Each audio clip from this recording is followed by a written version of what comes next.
Serious business on Monday, and our guests this morning, we got Senator Plang. He's the senator representing Plateau Central Senatorial District. That might begin to send you some hints of what our conversation is going to be about. And also in the studio here, Senator Plang is joining us from his office in the National Assembly. And in studio, we have Dr. Tony Ofoyeton. He's a lawyer and Director General, International Institute of Professional Security. So I was talking about, maybe you might have caught the hint at home at what we're going to be talking about. Yep, you probably got it if you went there. Stopping the killings in Plateau State. I mean, understanding them, yes, and then stopping them. But we've been going for, what, over 20 years, over 2 decades now, with this sad news. Everybody has been speaking on it. What are the sides? And perhaps more importantly, why are we able to get to the bottom of it and then stop it? That's what we're going to, that's going to be our central question today. And so maybe Senator Plang, could I come over to you, please, and just try and understand how you see this issue to other Nigerians. Why has this been going on for so long? Communities, people being killed, it's just the same old, same old. There's no resolution in sight. What exactly is the genesis, the bottom of this issue, Senator?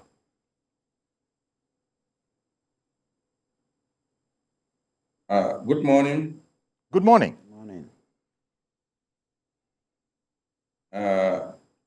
Thank you for the opportunity, and thank you for creating time to discuss this very serious and disturbing issue on the Plateau.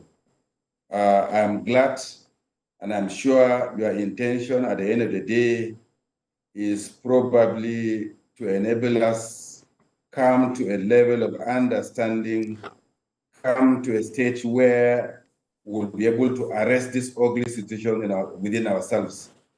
As you all know, conflicts normally come. And as you all know, it is easy for a conflict to start, but sometimes very, very difficult for you to stop it, especially when you have a conflict that has issues to do with identity. Sometimes very difficult. And at this moment, it will be very difficult for me as a person to tell you the genesis. But all I will tell you that on the Plateau, there has been a lot of clash. But the one in Central Zone, it is dated to about a few years back. I know the crisis was in the southern part of Plateau, and the crisis was in the northern part of Plateau, but the central part of Plateau, we've not witnessed this crisis in this dimension.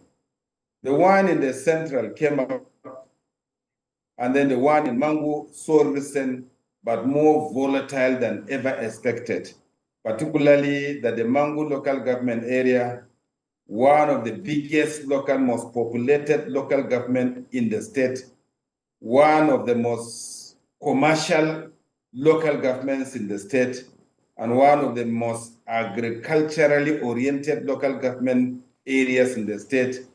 It used to be a local government that have accommodated a lot of Nigerians. It has one of the biggest markets where people come from all over West Africa nationally to buy grains, particularly maize and then Irish potato that is taken in and out of this country.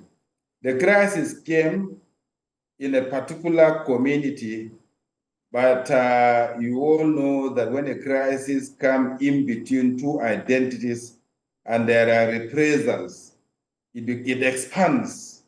And normally, if you hear that the particular identity is in conflict with another identity, normally the reaction is reflex.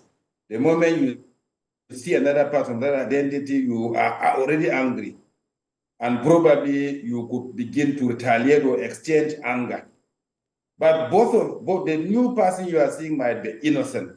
So for me, the crisis in Mangu came up and the speed at which it expanded is unprecedented. And I would want to work more on the possibility of bringing this crisis to an end. And because I know the mind, I know they are accommodative, I know they accept all tribes, all citizens within them, but I know that probably there are misunderstandings.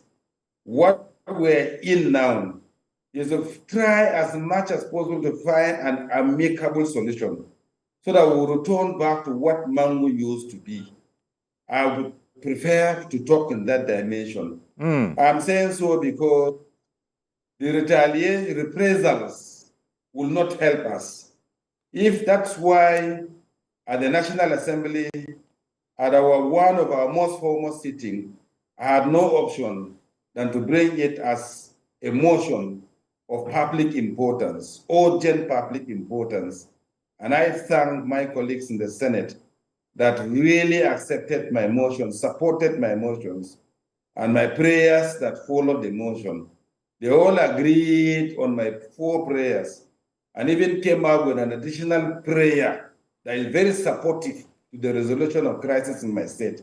So for us as media people, for us as traditional rulers, for us as stakeholders, and for us as politicians, I think what is before us is our ability to come together and try to resolve conflict. Parties, we must resolve. We must say sorry to one another where we've gone wrong, and we must agree to forgive one another when we understand ourselves.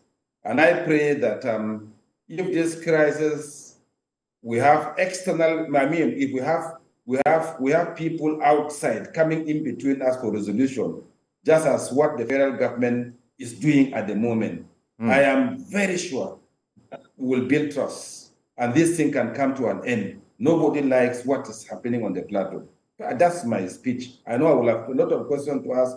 I will try as much as possible, all of us, to understand ourselves and for peace. Indeed. Thank you very much, Senator. One further thing before I, come to my guest in studio. You talk about Plateau, names like the TV, the Idoma will always come up. That the peoples, the names of those peoples.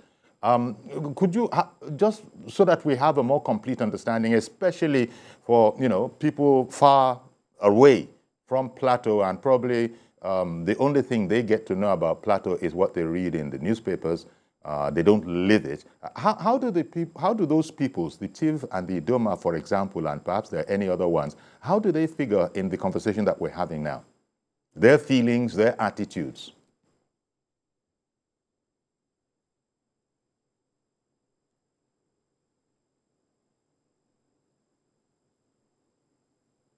Senator, did you hear me? I believe it has, or has it frozen? Okay, we just heard Senator Dicket Plang speaking there. I'm not sure if you can hear me or not, Senator. I just asked you the question: how do the TV and the Idoma, how do they figure, those peoples, how do they figure in this? Because you talked about sometimes you have a crisis over identity, people, saying they are the indigenous people and all of that kind of a thing. We're hearing about unknown soldiers. So if you can hear me, Senator, I wanted you to, after thanking you for the balanced opening overview, I wanted to know what your thoughts are on how the Idoma and, for example, the TV people figure in the ongoing situation in Plateau. Yeah, I know that you would want me to talk about indigenship and citizenship, because in most cases you will find conflict amongst citizens and indigents. But I also believe that the definition of citizens and indigents is not a conflicting definition. If amongst us, both indigents and citizens, and we respect and live mutually and understand the definition and accept the definition, constitutional definition of a citizen and also an indigent, I believe that we will live well. When I raised my motion at the National Assembly, my colleague, Senator Zam, supported, co-sponsored my motion, and he brought in their experiences in Benue. I remind you, we used to be Benue and Plateau together, and I believe that we have so many things in common. What I really want to say is that they are similar. In most cases, you discover that it is between indigents and citizens. And when there's a conflict between such, sometimes along the line, it raises a lot of anger amongst us. But I believe that Nigeria is not wrong. We are not wrong as a people to have a definition of a citizen and an indigent. My wish is that both sides should be able to respect each other as Nigerians, because we are first of all Nigerians, and we are first of all brought together by universal set called Nigeria. Our individual state or communities are subsets of the universal set Nigeria. And if we believe that as Nigerians, that we are brothers and sisters, and that we can live together because our target is a progressive country called Nigeria. And at the end of the day, at each level of government, at the state level, citizens and indigents appreciate their definitions, live by their constitutional definition, and live harmoniously together. We'll have a country that will move forward. So what I'm trying to say there is that in most cases, even in Benue, you find issue of indigents and non-indigents. In Plateau, you find indigents and non-indigents. Or otherwise, you find pastoral personalities and those that are into, and farmers. I mean, those that are into plowing the land. And sometimes you find conflict between the two of them. But I believe that both professions are right. We must have people that are into animal science. We'll have people that are into agronomy, and we'll have people that are into forestry, and all of us will reap the dividend of each profession. By the end of the day, we need to understand and appreciate each profession. Draw a line. You have a farmer who is an agronomist. You have a farmer who is an animal farmer, and he's into animal production, and you have another farmer probably who is into forestry. By the time we understand the importance of each, and we try to respect each other, and we try as much as possible to keep to our boundary of profession, we won't have the problems we have if we understand the definition of our identities, and we respect each identity. And then we try as much as possible to live harmoniously with trust with each other. We'll have a country called Nigeria that will be progressive in nature. But if we don't respect each other's profession, we don't respect and appreciate each other, even in terms of identity, we'll not get it right. All right. What I'm trying to say in summary is that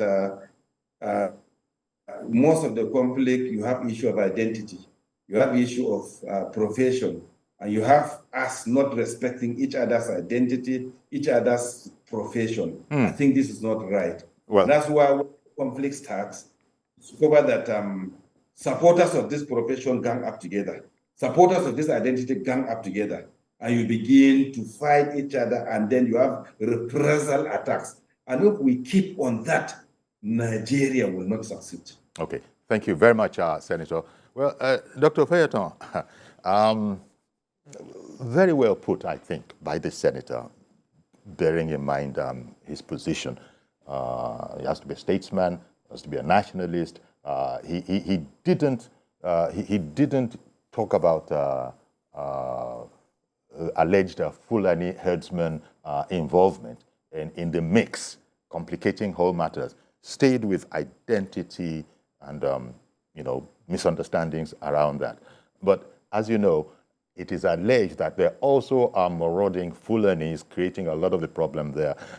Look, Tony, give me your idea, your thoughts on the situation in Benue. And as I said at the very, very top, The most important thing is, how do we stop it? Well, if we don't get to the base, to the root of it, it might be difficult to stop. So what do you think, Tony? I think I would just go with how do we stop it? Without prejudice to blame game, causes, and all those. In as much as it is important for us to know the root cause and causes of some of these crises, but the fact remains that some of the causes are in public domain. And many a times we have severally advocated for a political will to be able to solve all this. Thank God we have a new government. And from the signature of what we have seen so far, there seems to be a high level of seriousness. We're expecting a different narrative in terms of security solution under this government. But having said so, I think one of the things that we want to strongly advocate, not just in Plateau State, but all over the country, is for the government to look at the possibility of having a special intervention project in the form of a rural security force. Basically, as we speak today now, we all know that we need to approach it kinetically and non-kinetically. The non-kinetic approach, yes, we'll talk about advocacy, you talk about, orientation and reorientation, training, talking about community, trying to conflict resolution and the like. But the fact remains that there are some of them that are non-recalcitrant. They are just not ready they are just not ready to listen. They are just not ready for anything called negotiation and all those stuff like that.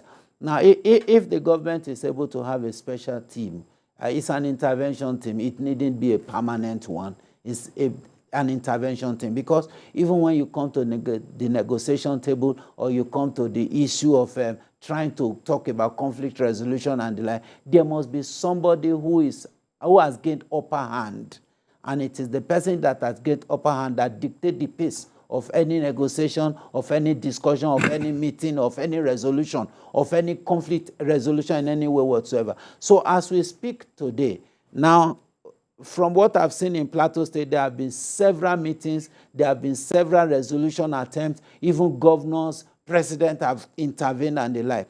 Now, why is this subsisting is because government has not stand its ground, and government has not taken the bold step to make example out of those that are causing mayhem. It's not an excuse that, your cattle was rustled, and that becomes an excuse for you to do what? To attack community. It's not an excuse that, okay, your farm was destroyed. That's an excuse for you to keep people's cow. So if government had not been able to take that decisive decision to make examples of some of these things, I think this thing may continue. Another thing is that, you see, why I was advocating for forest security force forest security force is basically because that is their point of hibernation. That is where they train. That's where they keep their supplies and logistics and all those things like that. That is where you talk about the hideout of criminals, kidnapped victims and the like. Now, if the government is able to have a special intervention force,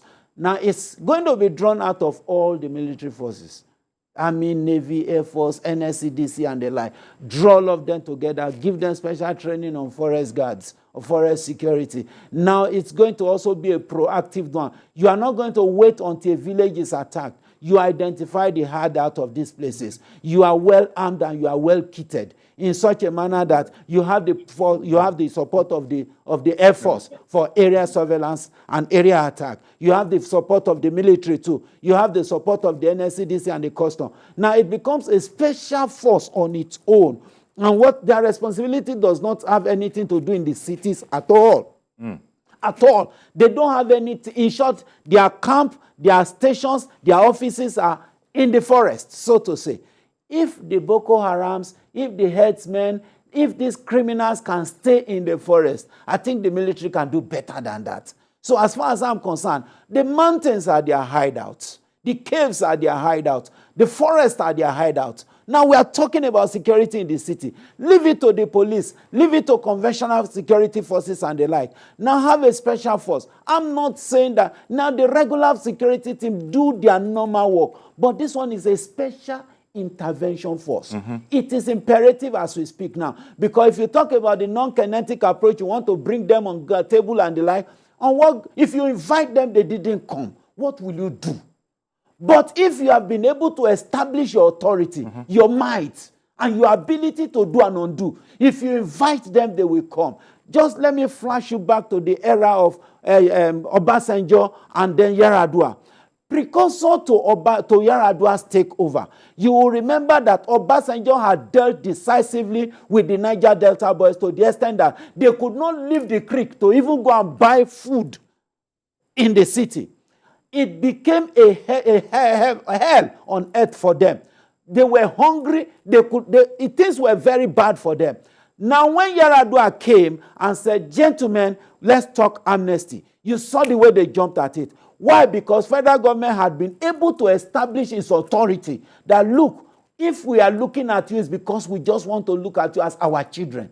As we speak today, has the government be able to establish its authority in its totality? The answer is, of course, no, especially in regions like Niger State, Southern Kaduna, Plateau State as a whole. Now look at these three states and Benue State. How many examples have the government been able to decisively bring out from those places? That's why we will look at a situation where we talk about the politicians, the village heads, and the like, bring these people together, have meeting with them, look at the resolution, like the senator said, a win-win approach. You have done this, don't do it again. You too, you have done this, don't do it again. That is at the city level. Now the community level and all those. But at the level of the forest, there should be those that were able to say, if they have spoken with you, if they have pacified you, and you are still demonically possessed to the extent that you still want to go back to your vomit, then we are ready to deal with you decisively. Then it also means that the government must also bring in the traditional institution into it. Because if you are talking about forest security, you are talking about villages and mountains. There is no way the community, the traditional rulers will not be involved. They know their forest. They know the gods. They know the prodigy of the gods and all those stuff like that. They know the mountains there. They know who approaches their... They have the hunters. They order the obas, the emirs, and the kings. Why don't you bring in these people and give them a role that they become accountable? If there's any crisis in your community, forget about your throne.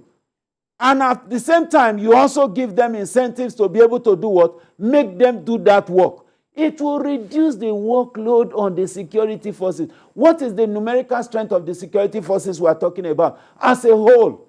What is they are not up to 2 million as a whole. Well, let me bring this to the senator. Senator Plang, you just heard Dr. Ofoyeton there. I wonder what your evaluation is of this phenomenon we refer to in Nigeria as the political will. Oftentimes we hear that the will is lacking, that there are people who want the status quo to remain. So what would be your evaluation of the caliber or quality of this political will people are talking about? And Governor Caleb Mufwang, can he bring anything new to the table, do you think?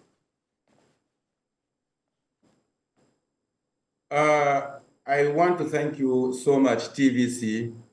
I want to thank my brother, the doctor, that has spoken from a very cohesive point of view, a desire for us to find solutions. As I rightly said, it's not time for judgment. This is a period for understanding. This is the period for us to be all responsible, because this conflict knows no party. This conflict knows no tribe as victims. The conflict bullets does not have an identity as to the victim it would want to touch. So we are all in it. I sincerely believe that we have a new government, and I'm very happy with the addresses of the president, our president Tinubu, Ahmed Tinubu. I was, during the period of our leadership formation, I had an opportunity of meeting with the president twice. And I was happy that in one of our meetings as legislators, national legislators, he briefed us about what was happening in Mangu, and that he had an ample opportunity to discuss with the governor, Barrister Khaled Mufram, His Excellency, at length. And from the talking, from what I gather from the presentation of the president, I see a president who is a listener, and I see a president who has a will to bring to an end or reduce drastically the crisis level in our country. So I am very hopeful. Then, when I came with, I'm a new person in the Senate, and those of us that are just coming in, probably we might have difficulties to make our presentations. When I brought my motion to the leadership of the Senate to give me an opportunity to express myself, in fact, the moment I brought my motion, it was accepted. And in the presentation of my motion at the National Assembly, the 10th Senate, it will surprise you to find out that my dear brothers in the Senate from the far north, particularly Senator Ndube, and then Senator, the former Governor Tambuwal, and then a senator from KB, and most of our senators from the far north, they welcome my issue, spoke at length on my issue. The Senate in its totality agree with my motion. And then I had 4 prayers that I brought, and all the 4 prayers were accepted. Then the senator on KB brought additional prayer that the state government should organize state vigilante to join hands with the conventional military on site to bring to an end the crisis in the state. And at the end of the day, they said my motion would not only be limited to Plateau, but it should be a Nigerian issue. And I remember vividly the Senate Chief Whip, Senator Ndube, said, even if the issue of security will be the only achievement of the 10th Senate, then we've done the best. Because there's no way you'll have a country and a progressive country where there is no peace. There's no way you will have a progressive country where the citizens are not secured. And then Section 14, subsection 2 of our Constitution states that the primary function of a government is the peace and security, welfare and security of its citizens. So when the citizens are not taken care of, when the citizens are not secured, it means government is not functioning, because it's the primary function of government. But what I'm trying to say there is that when you are talking about, you are bringing a security issue with a wish for a collective contribution, when you dwell more on identity, it's a reflex act. If they tell you that Yorubas are killing Igbos, the moment an Igbo man sees a Yoruba man on the street, he will start abusing him, because it is said that Yorubas are killing Igbos.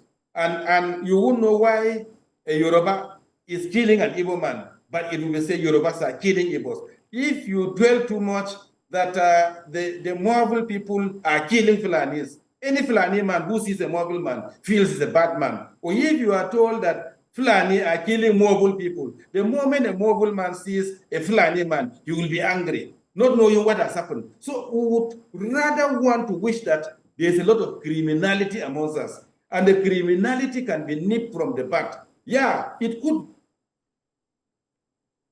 be a Fulani, a response from a Marvel man with a criminal act. But then we need to bring the two parties together for an understanding, and then we should be able to reprimand whoever is wrong, as rightly said, and then try to build trust on the two identified sets of persons. Okay. I believe that we've been living together for long. And then, what am I saying? Government will matter a lot. And I would really want to use this opportunity to thank the federal government, because one of our prayers, prayer number 4, was that the chief. I think we've lost that connection, momentarily. But okay, we'll see the opportunity, Dr. Ofayeto, to take a break. And we're looking into stopping the killings in Kano. How doable? It's been going on for far too long. People remember, who are familiar with the issue, remember over 2 decades so far. Killings, reprisals, crisis tomorrow. You've heard what you've heard. In the meantime, Mr. Bubakar in Kano State called in while we were away on break. Good morning to you, sir. Hello, good morning, Uncle Yori. How are you doing? Very well, thank you. Please go ahead. Let me contribute to this program of killings in Plateau and other places in Nigeria. Sure. Yeah, one is that, you see, the issue of indigenous...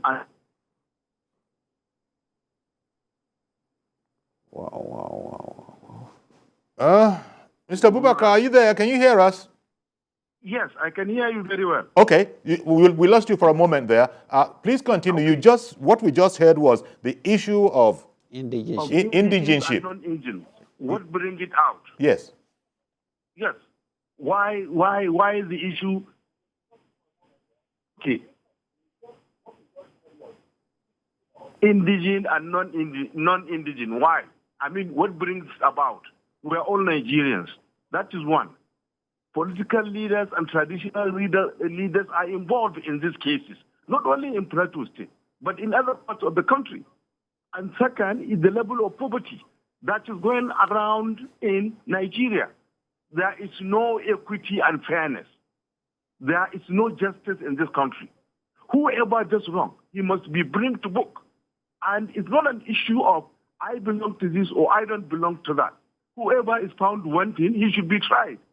People in the Senate or minister, whoever he is, should not be involved. If somebody is caught wanted, they should allow the law to treat its course. So the issue of this ethnicity in Nigeria is our main problem, and we will not progress until the government is ready to do it.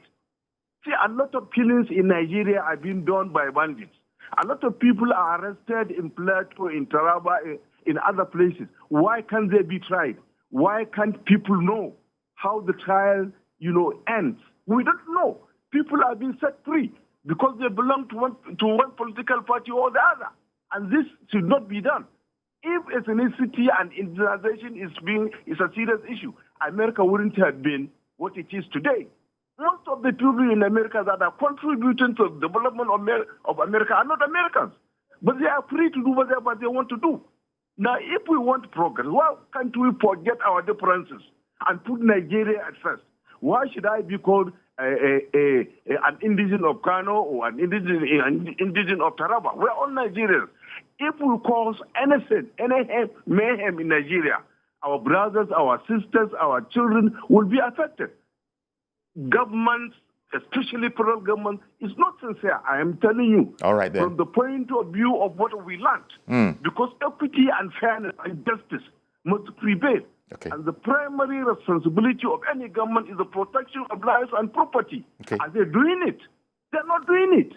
Thank you very much. Thank you very much, Mr. Abubakar, calling in from Kano. Tony, we come back to this issue of the political will to do the right thing. You just heard that contributor saying that fairness, equity seems to be lacking in these matters. People don't want to call a spade, and so on and so forth. Yet, that is where the solution would lie, surely. You can't build, as you lawyers say, you can't build something on nothing. And if there is no equity, then there is no nothing. If there's no assurance of fairness, then there's no nothing. If people are being, you purposely look away from identifying who is responsible, and when you are forced not to be able to look away, you just heard that gentleman say that people are just released and you don't hear anything more about it. So is there a human problem? Never mind a political will problem as well. I think it's a combination of all factors. And the problem from the government itself in the name of politics and politicians happen to be one of the major problems when it comes to prosecuting offenders, especially of terrorism and terrorism related. Another thing that I think has also been emboldening this is the fact that it is we that manufacture the excuses for the terrorists. I've not had the terrorists come out to say, these are the reasons why we are doing this. But we, the elites, are the people manufacturing these excuses. And I just wonder if these excuses are tenable when you present these people before a law court. You understand?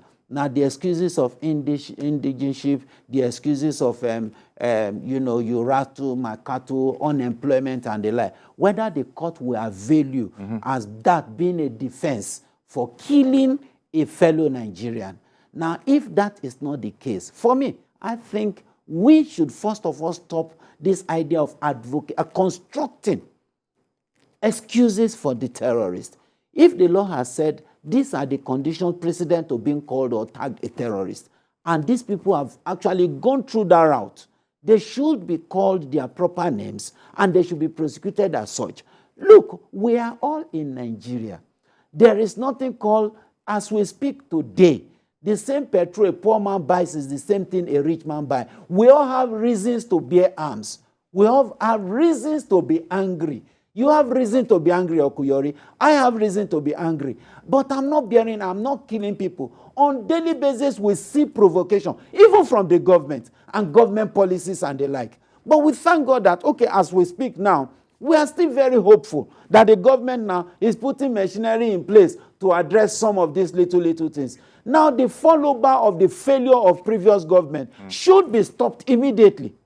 Now, when you have a situation like this, now because what the terrorists will normally do is that they want to see, they want to send a message to the present service chiefs, the security agencies and the government. So they want to come all out as if we are still in control. What do? You that is already in power and you have a fresh energy, fresh power, fresh enthusiasm, you should also be able to send a stronger message.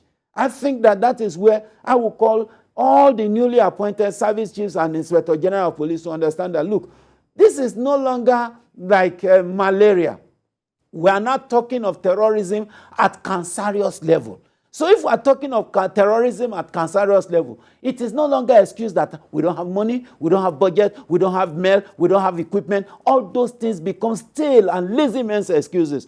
You must be able to improvise. You must be able to send a message. Because as we speak now, look, from what I think I was hearing on one of these, the terrorists have gone to the extent of even acquiring drones, and drones that are even capable of, detonating and sending explosives and the like. Now, if you allow them, and they already have Turaya for the purpose of communication, irrespective of where they are in the forest, they have Turaya, they can communicate, they don't need your GSM. They are already satellite phones. They are already talking about drones, and they are already talking about how to use the drones to send bombs. They don't need a suicide bomber and all those stuff like that. And we are still at this stage. No, we should be more proactive than this. We should think far, far, far ahead. Because these people, look at who are those that are funding them, who are those that are supporting them, who are the sleeper cell, even inside the military formation and security agencies. By now, I think that the security agencies should actually do 10 times more. There's a lot of work to do. Who are those, especially at international level? It's even easy to talk about, caging and coercing those that are in this. Who are their collaborators and sponsors at international level? Who are those that sold the drone to them? And drone ought to go through some certification before they can be used in this country. How come they have access to such satellite phones? And the government is not aware and all those stuff like that. Why come they still have training camps? Why is their supply chains like? Now, these are things that I know the government knows these things. Security agents, they know these things. Then the question should be, Forget about some of these excuses. Stamp your authority. When you establish your authority, then you call for a meeting. Okay. You call for negotiation. It becomes easier. Remember, we've been saying this kind of thing in relation to Boko Haram way Way for a long back, time. way back, But way back, we've been hearing what we've been hearing. Well, they are Nigerians too. They might be recalcitrant at the moment, and so on and so forth. Good morning, Mr. George, and thank you for holding on. Good morning, Uncle Yori, and good morning to your guests. Yes. Uncle Yori, what Tony is saying there as to the extent to which the bandits have gone is worrisome. I hope the president and his men are listening. But let me restrict my comments today to the killings in Plateau State. That's the topic. The killings in Plateau State, from those of us who look at it from outside, it looks to me as if the truth of the matter is not yet known. I would like the senator to please explain what is the origin of these clashes. Is it truly... Well, he has said that he has said that's going to be a difficult thing to do. Yes. I started asking him for that. They have critical stakeholders. He is a leader there. They have traditional rulers. They have community leaders. They have people who represent these warring factions. So why is it that they are finding it difficult to know what is wrong? Because some time ago, some of the members of the Mangu community, they were complaining that they don't want the security people there anymore, that their commander has been compromised, and that some Fulani elements have infiltrated those who are supposed to be defending them. Matters have grown worse to that level. So it looks like it's not something that you just bring security men to go and settle once and for all. The underlying cause of that killing needs to be established, because if you want to solve a problem, you have to first of all understand what the problem is. I want the senator to explain further. I'm not yet clear about the explanations he has given. We want to know the truth about it before one can, even the government itself needs to know the actual truth about what is going on there before they can address it. Otherwise, you just bring military men to chase people away. When you live there, the next week they regroup again. When the truth of the matter is not known. That's the way I see it. All right, then. Thank you very much for calling in, Mr. George. Senator Plang, so we return to a point you addressed at the very beginning of this conversation, that that would probably be a bit difficult to determine the origin of. But if the origin of a crisis is lost in obscurity, we have a Herculean task trying to address it with the transparency that is necessary for such delicate operations as this. Well, that viewer wished that you would elaborate a bit more on this crucial problem of how transparent can we get? And if we're not going to be transparent, how can we really, be optimistic about solving the problem? Senator? Thank you so much, my contributors. I know that you love peace. Your wish is for Plateau to be secured. And I thank you also, the media, for creating time to talk about us.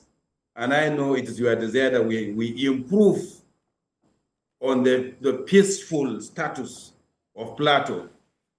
I will go into that a little, but before I go on to that, I would wish to affirm to you that I see the political will. And as you all know, when there's a political will and all of us are on the same page, there will be understanding. We'll talk on the same issue. We'll do have the same correction and same advice, and probably we shall have understanding that will lead us to a level of more trust amongst ourselves. I said I see a political will from the president, from the demonstration and what he does, even for the reorganization of the security leadership.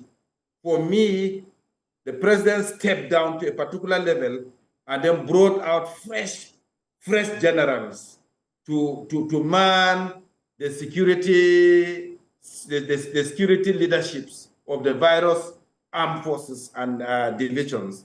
Now, I also want to see a political will from the Senate. The ability of the Senate, the way the Senate accepted my motion and the way they condemned it and the way they agreed on my motion, independent of identity, independent of where they are coming from, and feel that security will be the only thing we will solve. So I see a political will from the Senate. Okay. I also see. So I beg your pardon, Senator. I beg your pardon for interrupting you. But I'm coming. I'll come to your point. I want to come to your point. Then I also see political will from the state because the governor is restless. Although I'm APC, he's PDP, but I see him walking around. I see will even from traditional rulers. Now, you are trying to ask me what is the original cause. I see a lot. And I believe that there are a lot of roundtable discussions. I know that there are different commissions set. By the end of the day, the results of most of these resolutions are not taken care of. My brother has said, we are in Nigeria, and as a Nigerian, wherever you find yourself, the issue of indigence should not be emphasized. And I said, right, if there is equity, if a man from Plateau can go to Adamawa and you will have no problem, and if you can go to Sokoto and have no problem, or go to Human and you will have no problem, then you know in the state, you will open up. But if you are not free somewhere, in your state, you would wish that, okay, since this is the only place I have, I should be able to own what is mine. But I said again, I see a lot happening on the plateau. And at the end of the day, it is seen as probably there is a desire for land grabbing. There is a desire to occupy mineral resources. And you know, when you have such things at a particular period, crises are bound to come. People would want to occupy the place. And you know, with desertification, and our brothers are into rearing, most of people are shifting down to our areas because of the availability of water, grass, and so on. And the influx is causing crisis. Okay. All right. I beg your pardon, Senator. Forgive me, Senator, but I've got to interrupt now because thank you very much, Senator. Mazi Okorafor has been holding on for a while. He wants to contribute to the conversation. Good morning to you, Mazi. Good morning, Sir. You see, this issue of Plateau State since 2001. Can we find solution? Is it the solution? Is it solvable or preventable? This issue is that it's solvable. Now, can we go to the causes instead of testing the symptoms? Is it political? Is it cattle rustling? Is it religion? Is it farmland? Is it mineral resources? Now, who are the people bringing the ammunition to that place? So I don't understand this, the way we are moving in this country. We cannot be coming every day in a particular state. The same thing in Benue State, the same thing in United States. We are testing the symptoms instead of testing the causes. Who are these people? Don't we know them? What happened to the local government? What happened to the presidential? Are they not there? So what happened to the youth? Every day we continue something that, look, the area we found solution to this in the country, they look at it in a state, 2001, mark it 2001, go and trace the history. So I don't know why people, when we talk about this, that we are just dancing. We know the rightful thing to do, nobody cares about it. Look at how many vehicles have been burned in that state from 2001 to date. How many people have been killed? And every day we sit up and say, well, let God help us, because the way we are going, we are not finding solution to all this, because the earlier we find the solution to it, the better for us so that we move forward. Good morning. Look at the mineral resources. People go there and everything. Thank you very much, Mazi. Appreciate your call. Well, so there you have it, Tony. It's almost like we're going around in circles because we all feel a need to be, quote unquote, politically correct in our speech.